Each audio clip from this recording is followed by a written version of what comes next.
Call of Duty Modern Warfare 3 is one of the best-selling titles in the series. After the blockbuster that was Modern Warfare 2, so many were hyped to see the trilogy concluded. Aged 11, I was one of those people, and in my excitement, I showed the trailer to one of my friends. To this day, I remember his reaction. That looks like Modern Warfare 2. This is the sort of confusion that occurs with sports games, because releasing annually means your new game may not look that different to your last entry. But Call of Duty? Nah. My friend obviously didn't pay close enough attention to the trailer. In fact, Modern Warfare 3 would prove to many as the point in the franchise where fans began to get a little bit concerned. Modern Warfare 3 was a fantastic game, however, the argument was, this is Modern Warfare 2.5. The graphics? Similar. The weapons? Similar. And what about the head-up display? Similar. A debate was beginning to stir amongst the Call of Duty community of, does COD need to change? And if so, how? Before we delve into that debate, we need to wind the clocks back to the year 2007.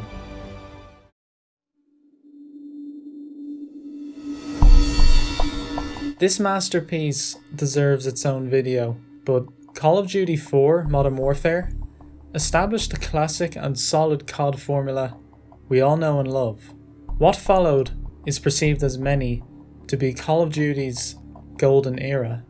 For some, this stops at 2012, but there's another argument to stop it at 2010. Either timeline is good. Nonetheless, throughout this period, Call of Duty was pretty much nailing every installment and amassing a gigantic commercial and critical following. Infinity Ward had the Modern Warfare series, whilst Treyarch had World at War and Black Ops. Each had similar gameplay and a consistent chronological narrative for players to follow.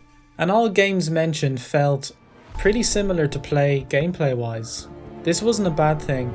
In fact, it was absolutely amazing considering how good Call of Duty's gameplay was at the time. So what's the problem? Why didn't Call of Duty continue to churn out Modern Warfare and Black Ops titles into this current generation? Well, by 2012, there was a sense amongst fans and maybe even developers that there was a little bit of fatigue. No matter how sensational your games are, if you release 6 pretty similar titles in 6 years, it's going to get a little boring. Something had to change. Something had to be different going into the next generation of consoles, whilst retaining many of the fundamental reasons we love playing a Call of Duty game. Releasing your first title on brand new hardware is always going to present challenges, but I don't think anyone was expecting Ghosts to flop like it did. Credit where credit is due, Infinity Ward had the bright idea to start a completely new storyline, and I believe that if the game didn't receive such criticism, that a sequel would have been next in line. Nonetheless, common words used to describe Ghosts include boring, average, mediocre.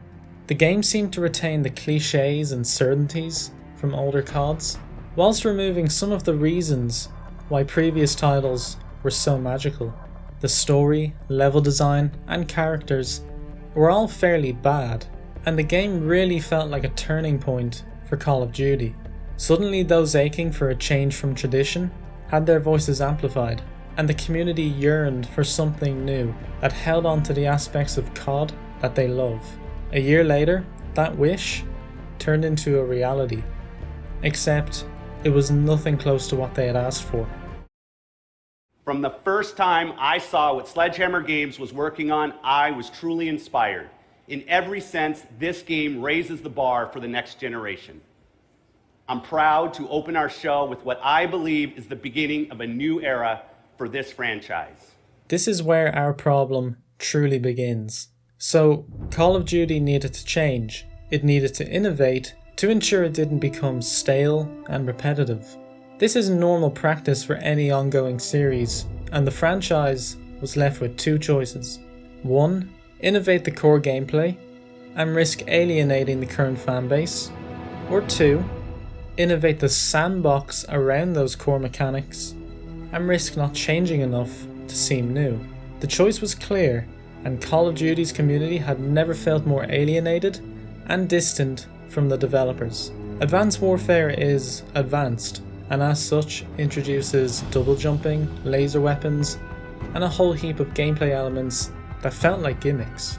The game was unrecognisable, and it was clear to see the franchise was beginning to get lazy and copy stuff from other games. I'm looking at you, Titanfall. The discontent was clear to see, though there was some promise in the air. The 3-year cycle had now turned to Treyarch and a rumoured Black Ops 3. Why is this game called Black Ops 3? References and connections between this and the previous 2 games are few and far between, so the answer is marketing. Anyway, the narrative presented to us in Black Ops 3 is an abomination that needs to be explained by YouTube videos. If you need to exit a game to understand the story, something is very wrong. Train go boom. Wall running was added because I think at this point COD realised they could copy other games with no consequences. Suddenly this innovation fans were asking for had been blown out of proportion to a point where the series had no identity, only retaining the name Call of Duty because of its fluid gunplay. Many longtime fans had left at this point, but trust me, things were somehow about to go from bad to worse.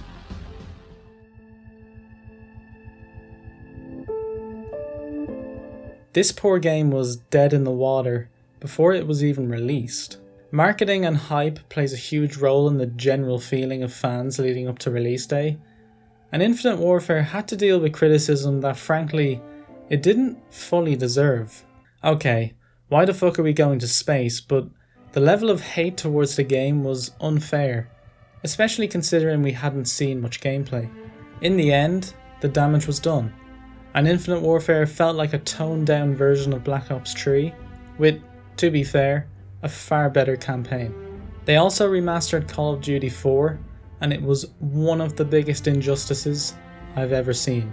Don't get me wrong, they nailed the campaign, but Activision just had to infest their toxic and downright disgusting gambling boxes into multiplayer. Fans at this point were so desperate that they pleaded for a return to classic COD, boots on the ground, older modern setting. It didn't matter. They wanted Call of Duty back. And that's exactly what they got.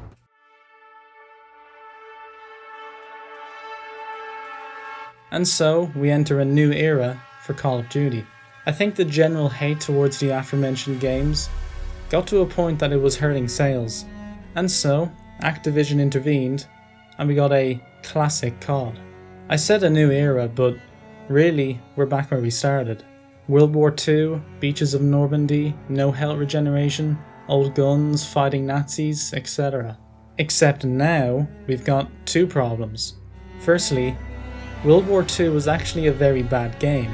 I'll get to that in a second, but secondly, by attempting to revert to the normal Call of Duty experience from the golden era, we've accomplished nothing. No innovation, and we're back to producing the same old games. Did this feel familiar? Or how about this? And to add insult to injury, COD had already covered this timeline in a far better fashion. World War II felt pointless. It felt like a marketing ploy to say, look, boots on the ground, classic COD, World War II. The game had zero innovation, and it wasn't helped by its god-awfully scripted cliché and over-the-top single-player, and poorly designed maps in multiplayer. Thankfully, Sledgehammer are no longer making Call of Duty games.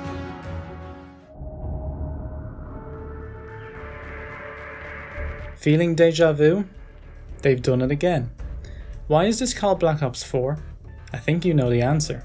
This game apparently had a bad development, and this was confirmed when it was announced there is no campaign. Excuse me? No single player campaign in a Call of Duty game? How could you possibly think removing one of the biggest, and trust me, previously the biggest aspect of your game would be a good decision. Imagine if the original Black Ops released with no campaign, no Viktor Reznov. The door will not hold them forever. We do not have much time. Within this shrine, to the hypocritical decadence of our Kutas leaders, lays the key to step 8. Freedom. No Vietnam War. Put a little present in the fuel reserve up ahead. All right. Mason. Go! Weapons free! Keep your eyes open for that CPU! No plot twists. Viktor Reznov's been dead for 5 years. He died at Vorkuta during the escape. All the years you thought he was with you, that was just in your mind. Just think of the experience that we as fans would have missed out on. Then again, after Black Ops 3, what sort of campaign would we have gotten?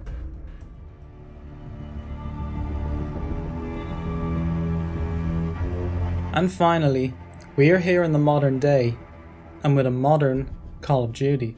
Fans and critics alike have praised Modern Warfare, and don't get me wrong, this is a really good game. I was pleasantly surprised by the grittiness and design of the campaign, and the multiplayer is solid, with Warzone being the highlight. However, I have one problem. I've already played this game before. Other than some interesting levels, Modern Warfare takes no risks, and this is really evident in its story, which is effectively a prequel to Call of Duty 4. The game was sold with images of Captain Price, as if to say, you remember him, you remember how great COD was when he was around. In a way, it's sad to see fans are accepting of this. Call of Duty needs to take a step back and look in the mirror. Since 2013, it has chopped and changed between different timelines, core gameplay, developers, etc. The franchise has gone full circle, and after annual releases since 2005, I believe it needs a year off. It needs to start fresh, but in a way that isn't held back by the success of its golden era. It needs to create its own, unique golden era, while still being Call of Duty. This isn't easy, in fact, it's extremely difficult, but it's what needs to be done. I'm tired of the annual train that stampedes into the holiday station every year, to drop off another title, another microtransaction-ridden Hollywood game with no creativity or originality. To me, the franchise has lost its way, and I don't see any indication that things will change for the better. It's sad because when Call of Duty is at its best, it's a borderline masterpiece. The franchise has completely redrawn the principles of the first-person shooter genre, for better or worse. It's a monumental series with enormous influence, and that influence is being wasted. We need more exceptional missions like Vorkuta or All Gillied Up. We need more revolutionary progression ideas like Create a Class for Prestige. We need more terrifying zombie experiences like Kino der Toten. We need more iconic characters like Captain Price, Soap, Reznov, etc. Above all else, however, we need Call of Duty to rediscover the reasons we play COD, and using those elements, craft a reboot of the series that is as innovative and brave as the generational title that was Call of Duty 4. Having said all this, with these sales figures and revenue, you don't blame them for playing it safe. I'm going to end this video by making a prediction. If Call of Duty continues the trend of releasing Modern Warfare and Black Ops titles each year, within 4 years, we'll be having the same debate we had back in 2012.